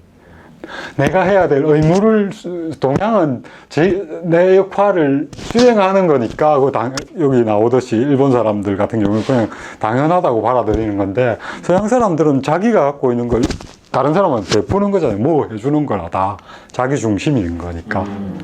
그래서 어느 정도 이해가 돼요. 이 서양 사람들이 땡큐 하는 게. 자, 이어서 가겠습니다. 네. 2장 마무리를 좀 하겠습니다.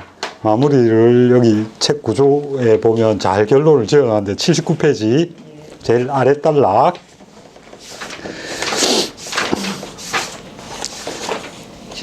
지금까지의 논의를 요약하자면 평균적으로 동양인과 서양인 사이에는 매우 큰 사회 심리적 차이가 존재한다. 동양인들은 상호 의존적인 사회에서 살기 때문에 자기를 전체의 일부분으로 생각하지만 서양인들은 독립적인 사회에서 살기 때문에 자기를 전체로부터 독립된 존재로 여긴다. 자, 그 다음에 동양인들에게 있어서 성공과 성취란 자신이 속한 집단의 영광을 의미하나 서양인들에게 있어서 그것은 개인의 업적을 의미한다. 이것도 뭐 계속 이야기가 되었던 부분. 동양인들은 인간관계 속에서 조화롭게 적응하기 위해서 끊임없이 자기 비판을 하지만 서양인들은 개성을 중시하기 때문에 자신을 긍정적으로 보려고 노력한다. 예, 굉장히 중요한 부분 같습니다. 동양인들은 타인의 감정에 민감하게 반응하여 인간관계의 조화를 추구하지만 서양인들은 자기 자신에게 충실하고 인간관계를 희생하더라도 정의를 추구한다. 어떤 경우에는 뭐 인간관계를 희생하더라도 자기가 옳다고 생각하는 것, 여기 정의는 뭐 공공의 정의라기보다는 자기가 옳다고 생각하는 것 정도로 보시면 훨씬 더 이해하기가 좋을 것 같습니다. 동양인들은 위계 질서의 필요성을 인정하고 집단의 통제를 수용하지만 서양인들은 평형성을 존중하고 개인의 자유를 선호한다. 동양인들은 모순과 논쟁을 회피하지만 서양인들은 법률, 정치, 과학의 영역에 이르기까지 적극적으로 논쟁을 끌어들인다. 논쟁 측면은 뭐 이것도 자기 안에 들어있는 그걸 밖으로 보이는 그런 게 중심이 되기 때문에 그죠? 그런 측면에 이해를 하면 뭐 논쟁을 중시한다라고 하는 측면도 어느 정도는 이해가 될 것 같습니다. 그 다음에 세 번째 부분은 이 1장에서 이야기한 개별성 또는 상호의존성 이런 것들이 자기 바깥의 대상에 대해서 어떻게 표현되는가 하는 측면에서 이야기를 하고 있어요. 물론 뭐 자기 자신에게도 그걸 그대로 적용을 하고 있고요. 기본적인 키워드는 서양은 분석한다라고 하는 것, 그 다음에 동양은 종합한다. 이건 좀 제가 보기에는 종합보다는 전체적으로 본다라고 하는 게 훨씬 더 맞는 표현일 것 같습니다. 뭐 종합한다라고 하기보다는 분석한다라고 하는 것. 분석을 하게 되면 이게 분석할 수 있는 것도 앞에 얘기했던 특징, 뭐 특성, 뭐 자기의 특별함 이런 것도 있고 그 다음에 에센스라고 하는 본질 이런 것들이 있기 때문에 분석이 가능한 거죠. 그죠? 어떤 존재가 갖고 있는 본질이라고 하는 게 파악돼야만 분석이라는 것도 가능합니다. 그래서 이렇게 분석하게 되면 표준화가 가능하죠. 서양에서 뭐 포드 시스템 이런 것들이 만들어지는 것들도 결국은 어떻게 보면 이 분석이라고 하는 것들이 강화되어서 실제로 그 사회에 적용되는 틀인 거죠. 그리고 뭐 근대 이후의 철학의 성향 중에 영미를 중심으로 하는 분석 철학의 사조가 굉장히 강해지는 것도 그런 측면에서 이해될 수가 있고요. 제일 앞 구절만 한번 볼까요? 고대 그리스 철학자들은 우주를 개별적이고 독립적인 사물들의 조합으로 생각했다. 개별적이고 독립적인 요런 그 형용사들. 그 다음에 고대 중국 철학자들은 우주를 하나의 연속적인 물질, 뭐 하나의 연속적인 세계 뭐 이 정도로 표현하는 게 나을 것 같습니다. 그렇죠? 같은 나무 조각이라도 중국 철학자들에게는 하나의 연속적인 물질이었지만 그리스 철학자들에게는 미세한 읍자의 결합이었다. 뭐 부분으로 되는 거니까 동양에서 뭐 기본적인 그 요소들 오행이라고 하잖아요. 이 오행이 설명될 때도 상극, 뭐 상생 뭐 이런 용어들을 표현해서 그 성질들을 설명합니다. 서로 생겨나게 해주는 것들 또는 서로를 죽이는 것들 이런 식으로 해서 오행의 그 각 구성 요소들의 그것들을 설명을 하거든요. 그렇게 보면 이렇게 전체적인 틀 내에서 설명을 하고 있는 겁니다. 그 다음에 이 3장, 4장은 뭐 키워드가 거의 뭐 동일한 키워드에서 움직이고 있습니다. 그 다음 세상을 지각하는 서로 다른 눈, 이 부분도 제일 앞구절만 한번 볼까요? 동양인들은 주변 상황에 맞추어 행동하려 하기 때문에 다른 사람의 태도나 행동에 서양인들보다 더 많은 주의를 기울인다. 그렇죠? 그래서 상황에 맞추려면 자기를 둘러싸고 있는 상황에 대한 관심들이 더 커질 수밖에 없죠. 근데 서양 같은 경우에는 뭐 그런 성향들이 있긴 하지만 조금 약하다는 거, 자기를 중심으로 주변 사물들을 생각하니까, 그죠? 이 그림 그려져 있는 이 부분도 뭐 보셨겠지만 안 보셨으면 한번 보시는 것도 괜찮을 것 같아요. 그러니까 사물을 인식하는 어떤 기본적인 차이 같은 것들을 여기 잘 설명하고 있는 예시들인데 굉장히 저는 잘 설명하고 있는 걸로 보여졌습니다. 그 다음에 95쪽으로 넘어가면 거기도 그 두 번째 구절에 보시면 동양인이 서양인에 비해 주위 환경에 더 민감하다면 사건과의 관련성에 대해서도 더 정확한 판단을 내릴 수 있을 것이다. 그러니까 우리가 어떤 사건을 바라볼 때 그 사건의 중심 인물을 중심으로 해서 그 사건을 바라보는 시각이 하나가 있고요. 그 사건을 일으키고 있는 중심 인물을 둘러싼 환경과 고려해서 그 사건을 바라보는 그런 어떤 시각들이 존재할 수가 있거든요. 그것에 따라서 어쩌면 그 사건을 바라보는 시각이 전혀 달라질 수도 있습니다. 이런 부분들은 뭐 송사나 뭐 사건 이런 거에도 크게 뭐 영향을 줄 수도 있는 측면이 있는 것 같아요. 그죠? 사건을 바라보는 측면. 뭐 요런 부분들이 요 3장에는 계속 뭐 반복적으로 나오고 있습니다. 뭐 거기서 이제 나오는 게 뭐 세 번째 테마인데 통제하려고 하는 서양과 적응하려고 하는 동양 뭐 이런 제목으로 나와 있습니다. 그 전에 제가 예. 아까 말씀드렸듯이 사건 간의 관련성에 대해서 더 정확한 판단을 내릴 수 있을 것이다. 예. 이거는 이제 제가 제일 정말로 많이 경험하는 그렇습니까? 사건 상담하면서 이제 피해자가 있고 가해자가 있고 예. 그러니까 또는 뭐 원고가 있고 피고가 있고 이런 식으로 또 상대가 있지 않습니까? 예. 이럴 때 상대의 정보는 제한적이에요. 우리는 우리 쪽에 대해서는 잘 알지만 상대는 잘 모르지 않습니까?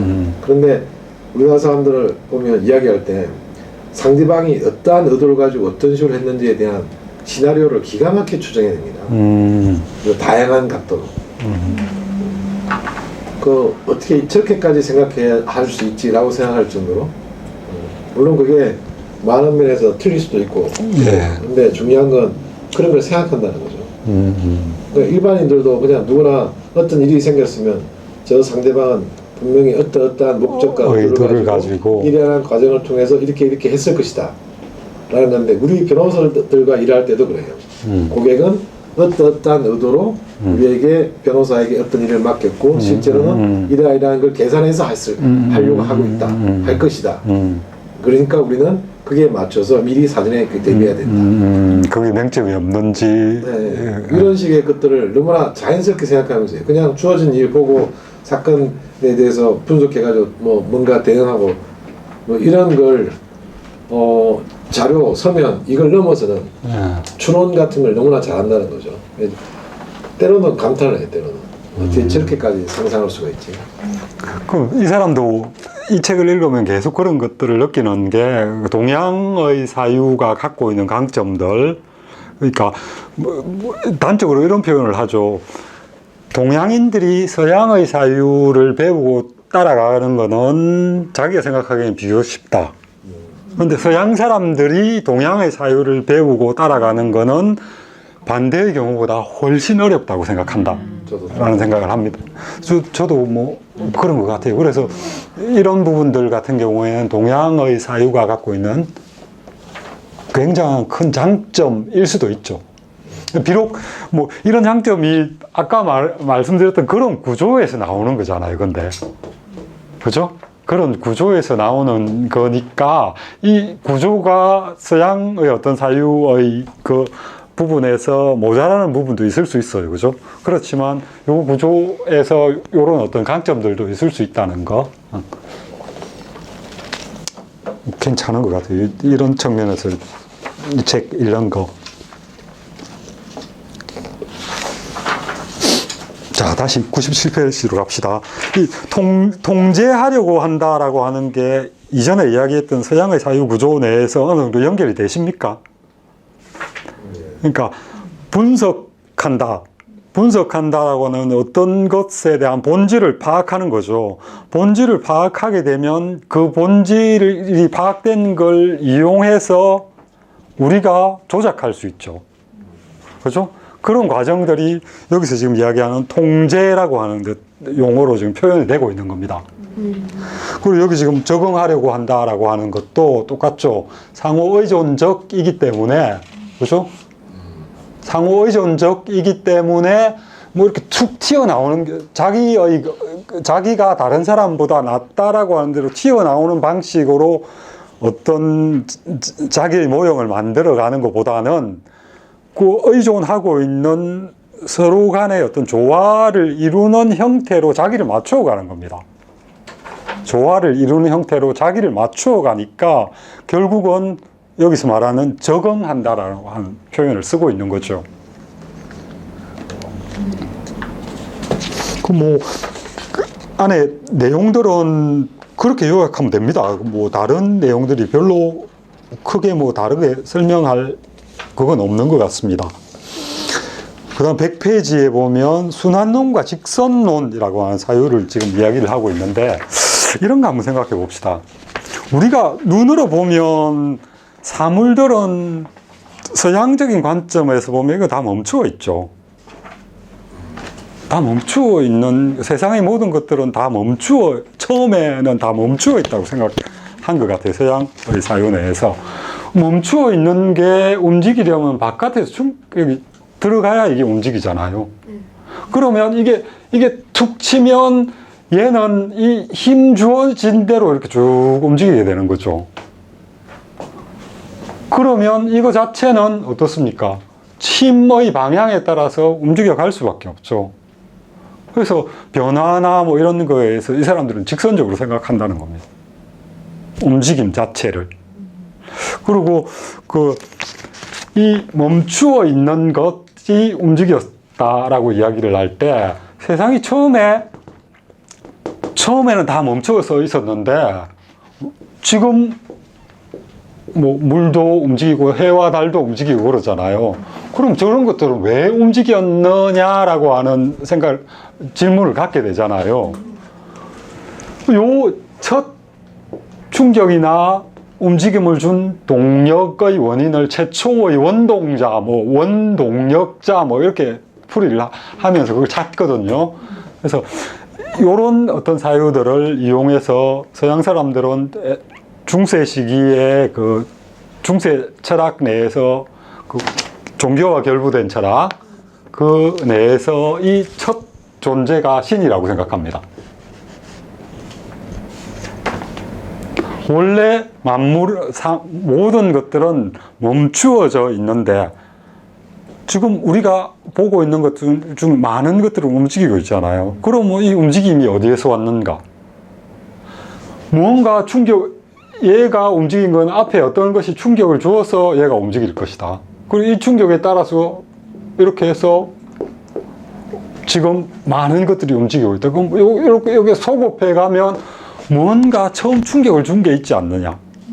그게 바로 신이다. 뭐 이렇게 신 존재를 증명하는 토마스 아퀴나스 같은 사람은 그런 식으로 신의 존재를 증명을 하거든요. 그리고 또 뭐 요즘 최근에 와서는 이런 이야기도 합니다. 뭐 교황 같은 사람들이 야, 너그 과학 그렇게 이야기하는데 과학 우주의 그 발생이라고 하는 그 과학하고 신이라고 하는 존재가 결코 떨어져 있는 게 아니다. 너 그 빅뱅 있잖아. 빅뱅 이후에 세상이 이렇게 만들어졌는데 그 빅뱅을 일으킨 게 신이야. 뭐 이런 식으로 신의 그 존재를 설명을 합니다. 뭐 교황 같은 경우에는 과학과 신이라고 하는 게 양립하는 게 아니고 뭐 같이 갈 수 있다라는 그 뭐 종교라고 하는 게 성립 가능하다는 측면에서 그런 이야기를 하는 겁니다만 일단 개별자라고 하는 거 그 안에 이 안에 동력의 원인을 갖고 있지는 않잖아요. 개별자라고 하는 거. 근데 뭐 동양의 사유는 그렇지 않죠. 동양의 사유는 모든 것들이 다 움직이고 있습니다. 변화하고 있는. 그리고 서양은 저런 것과 관련시키면 언제나 이 시초라고 하는 문제를 굉장히 중요하게 생각합니다. 시초.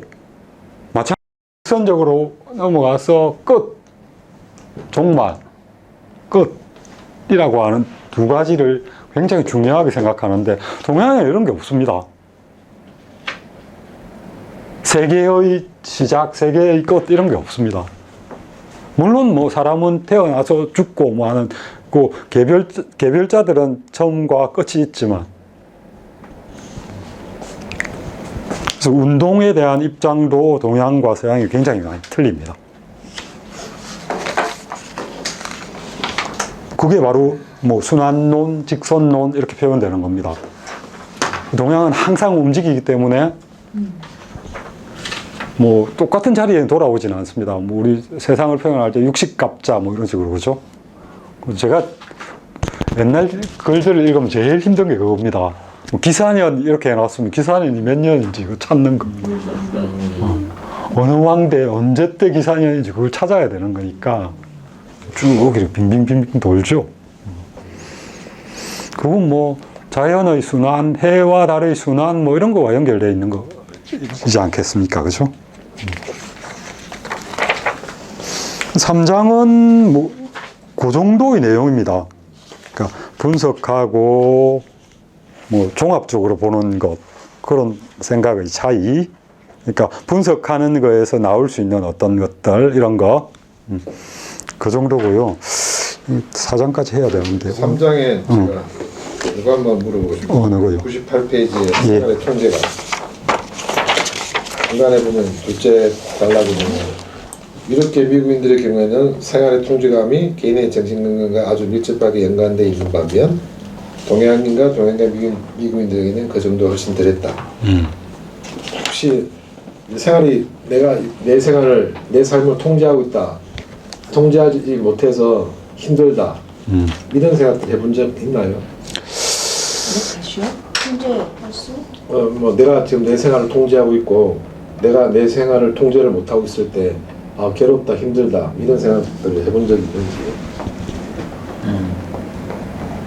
저는 그렇게 이런 많지 게 않습니다. 약간 이런 미국인들과 비슷한 식으로 느끼는데 제가 제 생활을 통제하고 있느냐 못하느냐에 대해서 꽤 민감하게 생각하거든요.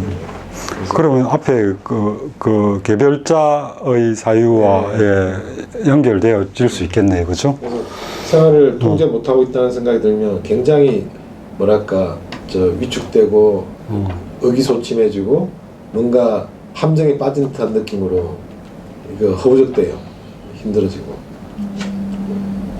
통제하지 못하고 있다. 그러니까 내 통제의 그걸 벗어나는 상황일 때를 말하는 그런 것도 겁니까? 있고 내 자신이 지금 할 수 있는데 못한 거. 못한다 이럴 때. 할 수 있는데 못하는 것하고 통제를 벗어나는 상황에 처했다. 이거 조금 다른 것 다르긴 같은데. 하지만 둘 다 그때 같은 식의 감정을 느끼고 이럴 때 제일 먼저 하는 게 일단 씻는 겁니다. 목욕하고 나 자신의 몸부터 통제해보자는 생각. 혹시 사례 같은 거 있을까요? 어떤 글쎄요, 그런 어떤- 느낌을 갖고 씻으시는지. 제대로 그러니까 게으름 피우고 해야 될 일 안 하고 공부 안 하고 일 안 하고 하기 싫고 뭐 이런 식의 여러 가지 것들이 얽혀서 뭔가 내가 딱딱 맞춰서 일을 진행 못하고 있다는 느낌이 들 때. 그러니까 내가 주도적으로 계획을 못하는 것과 네. 시간 활용의 밀도가 내가 생각한 만큼 그럴 수도 있고 여러 가지 해야 할 걸 못했을 경우 그런 걸 그런 것도 예. 포함되죠. 내가 언젠가 이 일을 하려고 했는데 안 했던 것들. 주로 뭐 타성이나 게으름, 뭐 몸이 뭐 힘들어서 뭐 이런 여러 가지 게 있는데 단순히 뭐 건강이 안 좋아서 약해서 이럴 수도 있어요. 근데 하여튼 그런 것들이 계속 반복되면 통제감 이런 느낌이고 그건 굉장히 힘들어요. 그럴 때 내가 갖고 있는 처방은 항상 처음부터 일단 방 청소하고 내 목욕이 제일 기본이죠. 깨끗이 소지하는 것부터 시작해서 내가 내 몸을 깨끗이 하는 것으로서 나를 통제한다는 것에서 통제감을 회복하려는 거죠. 그럴 때 안정감이 조금씩 들어요. 근데 저는 이거 보고 놀랬거든요. 동양인들은 자신을 통제해 줄 사람이 주변에 있다고 믿을 때 정말 행복감을 느꼈다. 이건 제가 느껴보지 못한 생각이라서 저도 그래요. 이게 무슨 말인지 잘 이해가 안 돼요. 저도 뭐 우리 중에 그런 사람 없습니까 혹시? 저는 동양인은 그럴 수 있다고 생각해요. 여기 얘들 같은 경우에 뭐 보면 뭐 충분히 그 일종의 전제주의 같은 그런 체제들 있잖아요. 그런 체제 안에 편안함을 느끼는 사람들이 있을 수 있잖아요. 그렇죠. 그런 거 아닐까요? 정교사님은 그런 경우가 별로 없을지 몰라도 만약에 그렇게 말씀하신 것 같은 통제감을 상실했을 때 예를 들어서 저의 경우 만약에 언니가 등장을 해서 내 손을 잡고 뭐 어딜 가서 뭘 하자 이래가지고 그 템포에 맞추다 보니까 내가 다시 이렇게 업돼가지고 좋아질 수도 있고 그런 거에서 더 편한 꼭 그 존재가 언니가 아니어도 나를 이렇게 끌어가 줄 수 있는 누가 있을 때 행복감 느끼죠? 저는 느끼죠? 그 끔찍하게 싫어요. 그러니까 본인은 경험을 안 해보고 이랬으니까 그러고 저는 그럴 때 생각지도 않았던 누가 와서 나를 꺼집어내줬을 때 그것만으로도 굉장히 좋고 많이 다른가 봐요. 예. 예, 저도 그런 거 굉장히 싫거든요. 저는 그게 좋은데요. 예. 이 가장 극단적인 경우가 군대 갔을 때 예. 언제 일어날지, 예, 예. 언제 잘지, 어, 어. 뭘 먹을지, 예. 이 시간에 뭘 할지가 극단적으로 통제가 되는 공간이잖아요. 네. 너무 좌절스럽잖아요. 굉장히 힘들어요. 그래서 정말 힘들어요. 날뚝박아라 하는 사람은 그걸 그렇지. 좋아하는 사람이 있어요. 그 체질인 사람도 있긴 있는데 죽을 만치 괴로워. 나는 그런 사람인데 인간은 지금도 잘 끔찍해. 그냥 국방부 옆에서 사네. 형도 싫었죠.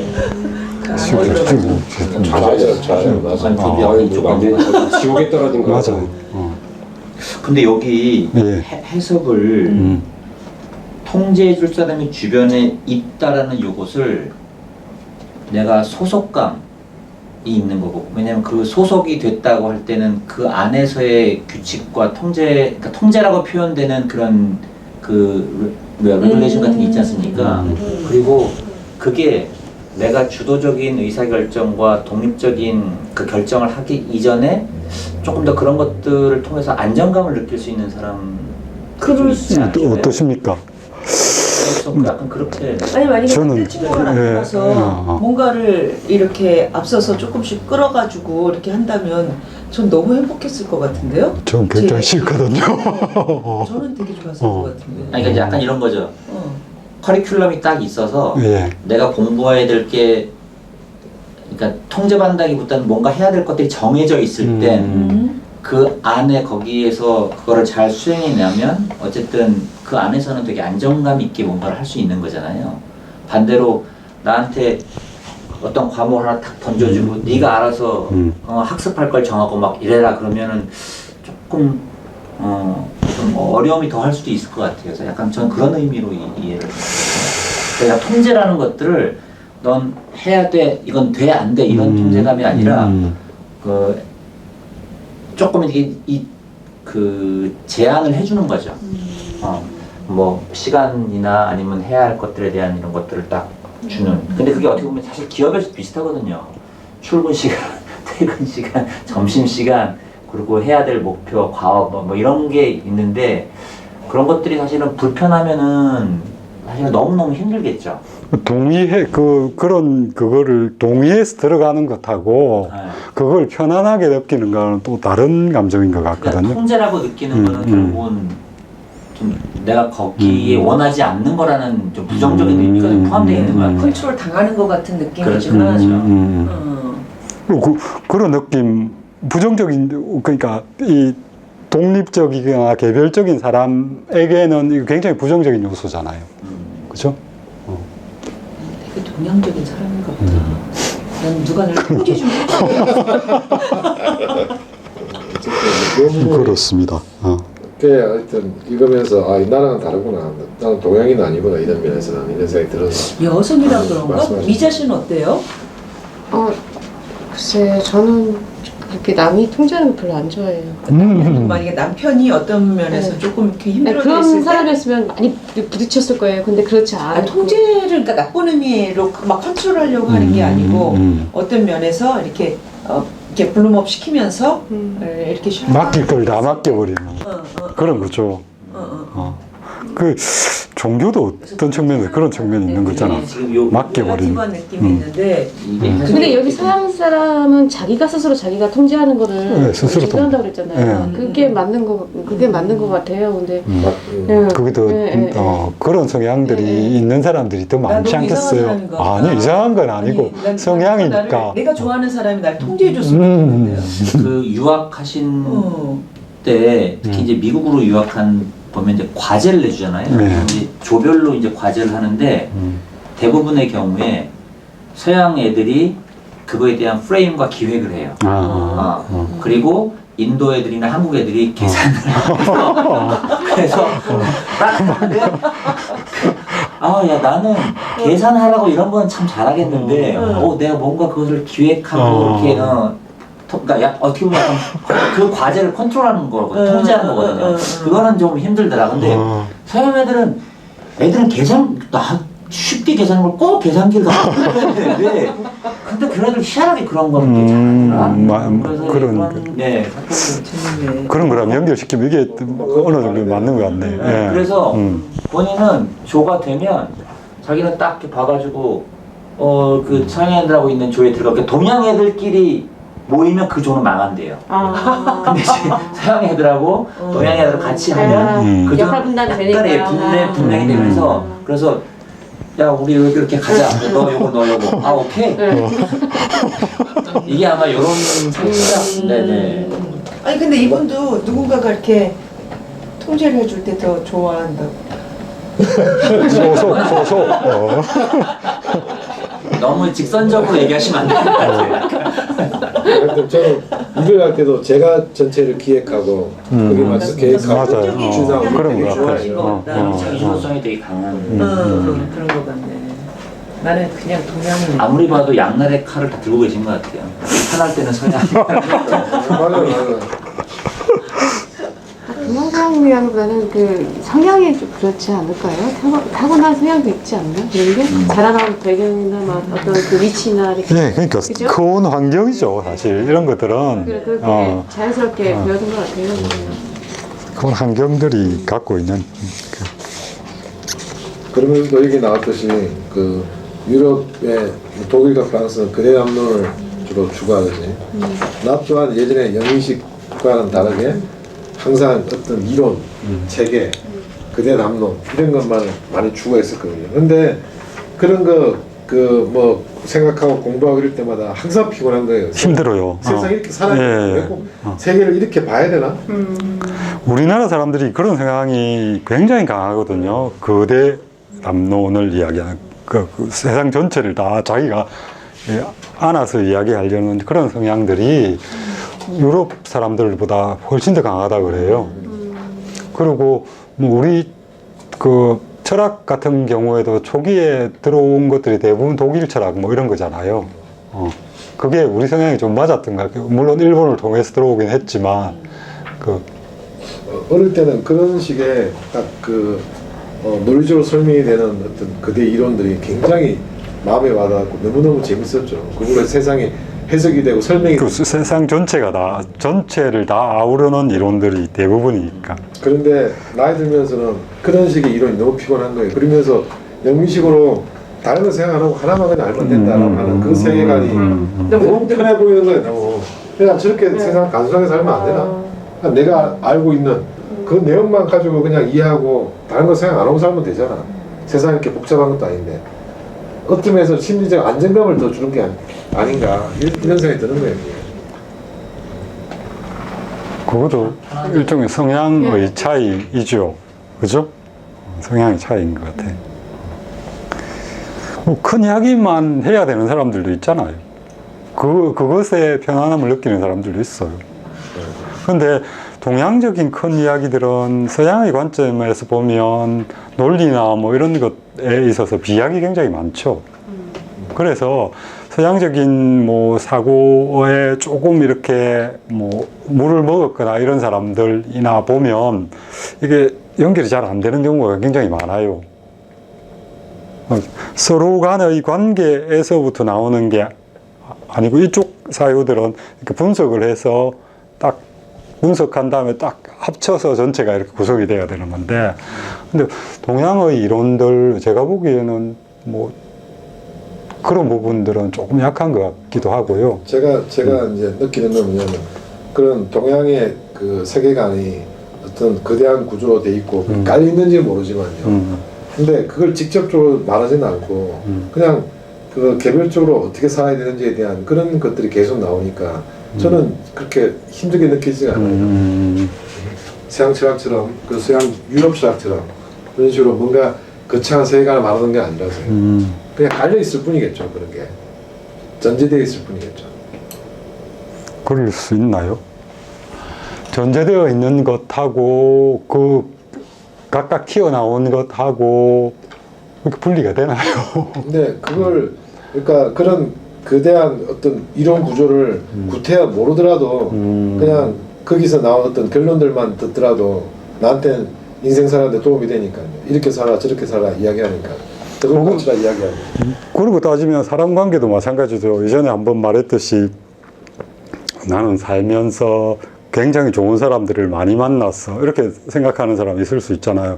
근데 어떤 사람 좋은 사람 만나느냐 이렇게 물어보면 난 그 사람의 전체가 좋은 게 아니라 이런 부분이 좋아 라고 생각을 해서 그 자기가 좋아하는 그 부분만 갖고 있더라도 괜찮은 사람인 거예요. 그렇게 생각하는 거랑 비슷하지 않아요? 맞아. 뭐 그런 거라면 이해가 됩니다. 벌써 9시.